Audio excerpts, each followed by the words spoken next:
Thank you. Gentlelady yields back. The chair now recognizes the gentleman from Guam. Mr. Moreland, you're recognized for 5 minutes. Thank you, Mr. Chairman. Thank you to the panel. Appreciate your time and effort coming on explaining to us. And thank you to my colleagues for being here with us today and also our audience. My questions are directed to Governor Leon Guerrero. Last fall, you began an important process of seeking membership in the Pacific Island Forum for Guam. Can you speak on how Guam's membership in the Pacific Islands Development Forum would strengthen democracy in the Pacific, please? Thank you very much, Congressman, for that question. You know, in this part of the world, Guam is part of the North Pacific, but we are also part of the whole Pacific. And as you realize, the Pacific Islands Forum is a very strong, formidable voice that represents the concerns and the challenges and the initiatives that we as an island community move forward together. Our membership into the Pacific Island Forum is going to be very beneficial for both the islands and also from a democracy and freedom standpoint. We have been applying for associate membership, and the PIF delegation has been out here. We have spoken to them, and they are very impressed with what they feel will be a strong input to the other islands. We could contribute ideas and initiatives, innovation, creative ways of, say, dealing with how to be a stronger economy, how to educate people, how to keep our workforce developed, how to address challenges and barriers of climates that we see in the islands.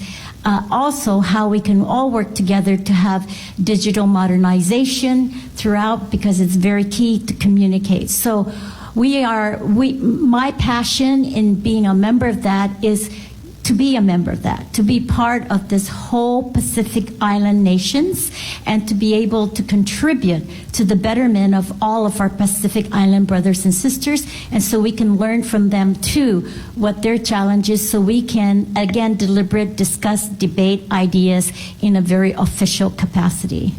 Thank you, Governor. My next question, we both work to alleviate the housing shortage that affects the people of our island. Between the military buildup and the influx of COFA migrants, demand would only increase further, squeezing our residents.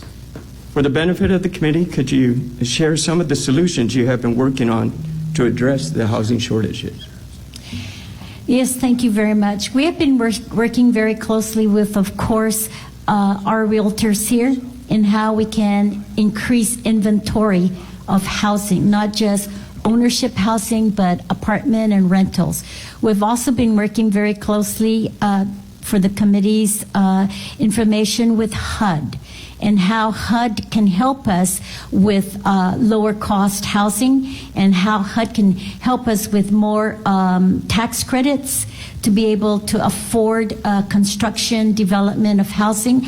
We're working very closely with our own government agencies to see how we can develop lands that we own, maybe through the Chamorro Land Trust or even Ancestral Land Trust, and have a developed affordable housing there where we can bring in developers to help us, and we can provide the infrastructure for them. We're working very closely, again, with also our federal partners to see how we can take advantage of grants and opportunities through financing for lower income houses. It's a big concern for us, especially in light of the increased population we will be having with the military buildup.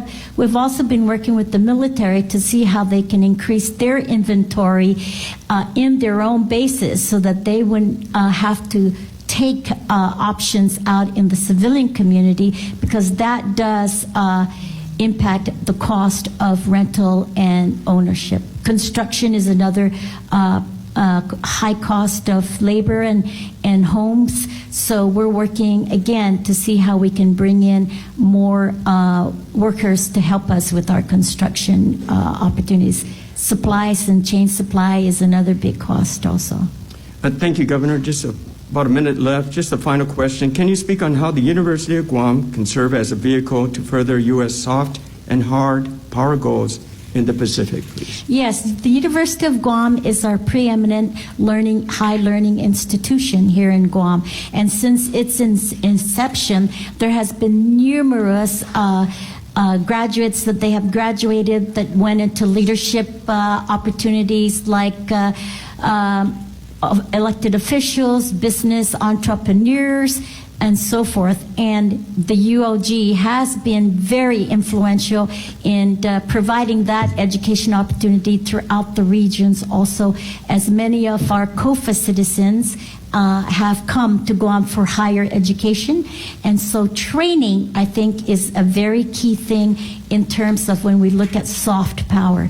Educating ourselves to the ability that we can improve our lives and our livelihood is so much powerful, and that's the importance, I think, of having our University of Guam within this region.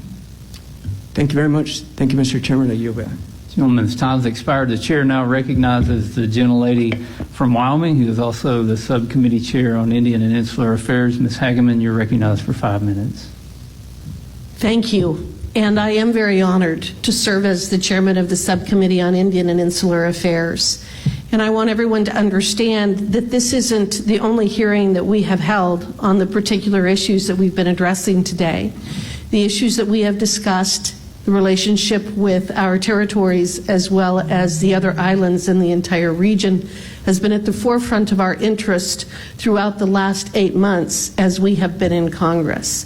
We have held several hearings in Washington, D.C., talking about the importance of where you're located, and not only your importance to the security and the geopolitical interests of the United States of America, but to the world at large, because of the risks that we all recognize are posed by China and the Communist Party that runs that country. Minister Odui, since taking office, President Whipps has reported publicly on numerous occasions where Chinese ships violate Palau's exclusive economic zones, or EEZ. Some of these violations are Chinese surveying activities. In one recent incident, a Chinese vessel conducted questionable maneuvers over your undersea fiber optic cables. When it comes to the surveying, does Palau have mineral or energy potential off its waters that China may desire to sustain its massive economic and military buildup? Thank you, Congressman. And yes, you are correct. We believe there are undersea minerals that would be of value economically, and they are surveying. The cable is very evident from the tracking that we see and the requests that they officially make to enter our waters. But the vessels that we see are not made for research. They're made for other purposes. We also see that they are taking steps to name ridges in our waters, we suspect, for a future claim to take possession of some of our northern waters. Those are highly concerning developments. And through your role as the finance minister, are you able to detail for the committee the significance of these cables for Palau's commerce and what a Chinese threat to these cables would mean for your country? The cables are very significant to us. Recently, new infrastructure that has really changed the opportunities that are available to Palau for economic growth.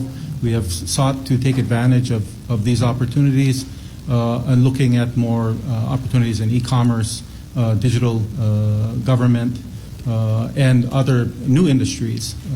This is something that we recently found is something that we don't want to lose, as we had a disruption in a cable recently, about a week's worth of interruption, and we were unable to restore full service using satellite backup. So it's very important that we do have that additional cable that is being installed right now, and we hope that that will provide the resiliency that we could rely on to attract further investment to our islands. Well, that's good to hear. President Whipps has also talked about those encroachments as part of a possible retaliation from China for Palau's recognition of Taiwan. Minister Dewey, have you or President Whips identified any other adverse treatment from China based upon your recognition of Taiwan? I think, in my experience and some of the discussions I've had, are the subtle influences that they try to exert politically. And that is many of the improvements we're trying to make for our people are being resisted locally, often without a good explanation as to why some of our politicians are not in favor of some of these initiatives, such as minimum wage. And we think that there is a resistance to see improvements that our president is proposing. Well, and I would note for anyone who's watching, and this is certainly a sentiment I will bring back to my colleagues in Congress as we consider the compact renewals, that when we discuss Chinese political warfare, there's our clear-cut examples of China using these tactics to achieve one of its main political goals, which is eliminating Taiwan's diplomatic space. And again, I want to assure the folks who are here and the people who have been so gracious to undergo our questioning and visit with us today about these all-important issues, that you're not forgotten, that the people in Congress really do recognize the important role that you play and that the citizens out here and the islands play in protecting world peace. And so the messages that we have heard today, I think, are very important. We will all be taking them back with us when we go back to Washington, D.C., but I want you to know that you are being heard loud and clear. Thank you so much. I yield back. The lady yields back. The chair now recognizes the acting ranking member of the committee, Ms. Ledger Fernandez. You're recognized for 5 minutes. Thank you once again, Chairman, and thank you once again, our panel of witnesses, as well as all of those who are tuned in and all of those who have joined us today to listen and to participate in this hearing. Something that I've been hearing the last couple of days that we've been in the area is that it is the role of the United States and it's the role of the leadership of the islands with whom we are meeting and traveling through today, protect not just the bases, right? That would be the wrong approach, but it must also be to protect the places, to protect the people, to protect the reefs and the culture. And that this need of participating with the United States and being part of I'm a Latina, and so we love it when familia just gets really big, right? You can always incorporate more and more into that. And what you need to do is provide both the protection of those you love, but also the security of those you love. I want to touch on the issues around the comments with regards to protecting the reefs, the air, the land, and the culture, because I know that there are amazing things that have been done. We'll visit Palau and see how they have protected your reefs. And we can't take our own sunscreen. We've got to use yours, which I think is a great idea. But also we heard earlier or yesterday about the seahorses that your representative used to play with in the oceans off of this island, and how some of them sort of are no longer there. Could you talk a little bit more about the importance of protecting the beauty that nature has provided us, even while we are developing both commercial development as well as military development, and how that is working, and what should we be doing differently? What advice would you give Congress and this administration to do differently? Maybe I'll start with you, Honorable Uji, and see if Governor Guerrero wants to add to that as well, since we are here. Honorable Uji. Thank you for the chance to talk about our environment. We believe we work very closely with our environment, protecting the source of life for us. It's the small resource, and we can't afford to lose it. It's something that over thousands of years, Palauans culturally have developed a system for. So we continue to use those systems to protect the reefs, which is so important for inshore fisheries, and livelihoods of people, without which they would suffer absolute poverty. So it's important for us to continue to look at our resource as something that we need to preserve. It is also a great source of our economy. We have restricted harvesting of certain resources in order to highlight those as economic resources for tourism, rather than to harvest one fish. That one fish can bring in millions of dollars in tourist visits to the country. So we have taken this approach in integrating environmental protection and care into national policy. Thank you. And Governor? You know, I certainly agree that as an island, we have very limited resources, and the wealth of our people is in our culture, our land, our people, in protecting the environment and so forth. Our reefs also are barriers. They are defense against tsunamis and storms and so forth. And so we need to even be extra careful about protecting our reefs, because it's actually the security of our lives. And also marine life is very rich and can be used for sustaining of livelihood and so forth.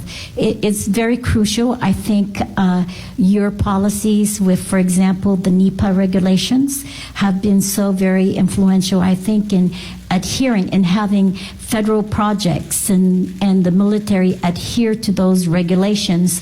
And it's for the influence of protecting our resources, our culture, and so forth. So that's what I think. Yeah, thank you for pointing out. Also, that was good to understand that in this instance here, the NEPA processes have been useful.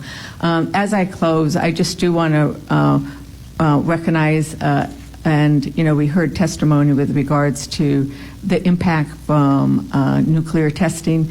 I come from a state where we exploded the very first bomb, and nuclear bomb. And when you go to see Oppenheimer, I think it's one of those things we need to recognize that there was also fallout and downwinders and those who mined the uranium. And so for that, do know that I will continue to raise those issues, because it is only fair that those who have sacrificed for our national security also receive recognition and compensation for it as well. So thank you very much, Mr. Chairman, and I yield back. The gentlelady yields back. I now recognize myself for 5 minutes of questioning. And again, thank you to the witnesses. And a theme that I've heard today is a sense of pride in this area, love for this culture, love for the nature and the beauty of what surrounds you. And also, I grew up a fisherman, and how can you come to the islands and not talk about fishing? It's already been discussed some. Wish I had more time to spend here and maybe partake in some of that. But thinking about fishing, and Mr. Yudue, you brought this up a little bit about how the Chinese don't really respect fishing conservation and how they've abused that. But also, I know that as a fisherman, if I want to catch a fish, the thing I want to do is put a very enticing bait on that hook. And I want to get it in front of that fish, and I want to make it irresistible. But unbeknownst to the fish, there's always a hook. There's always a hook that's going to take them out of the water, and probably to their demise if I take them home and have them for dinner with my family. But I see the Chinese Communist Party on a fishing expedition. I see them dangling bait out to people saying, here's something you must have. And we see what that means. You talked about the hotels, how they booked hotels, and then they canceled them and said, well, if you will agree with us, then we will ensure you have tourists coming back.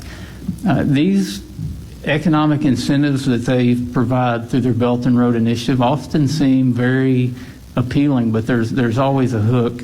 And I want to give all the panel an opportunity to talk about how we convey the message to the public that there is a hook, that these aren't just goodwill gestures from the Chinese Communist Party. And also, what does it look like to have a real partnership, both economic and strategic partnership, and what message can we take back as members of Congress to develop that partnership from our end? And Governor Guerrero, I'll start with you, and we'll just go down the line. I think the message that you should take back is those Chinese threats are very real here to our island. And how you convey that could be through the stories that we have told. And I think it's very important also that we continue the strong relationship with our federal partners, our U.S. partners, and in that way encourage more support this way towards workforce development, education, and so forth, because that's how we're going to be secure and defensive in this part of the world. Thank you. Governor Palacios?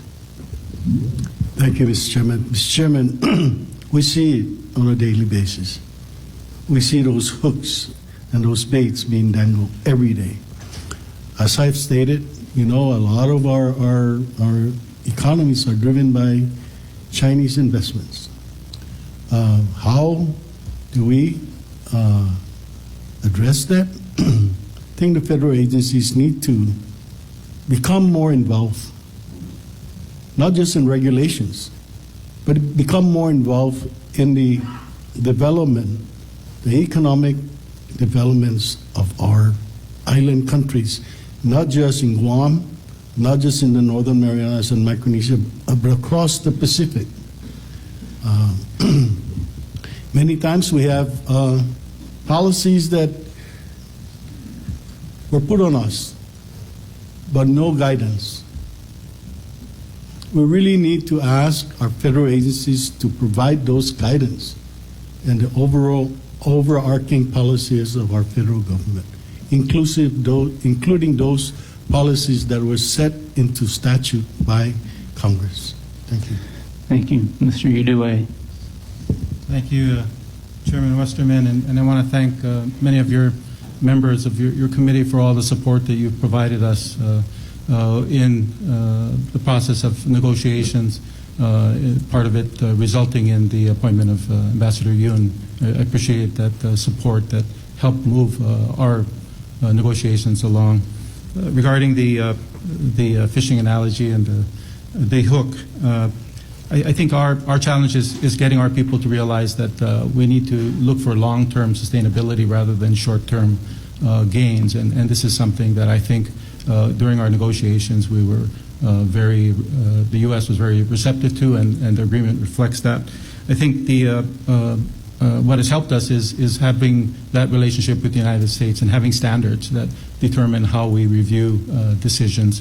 I think it's also about looking at sustainability and how diversification can be part of that sustainability, and the impact of the Chinese tourism strategy in not just reserving rooms but buying rooms, even though there were no tourists to occupy those rooms, eliminating the opportunity for our other tourist segments.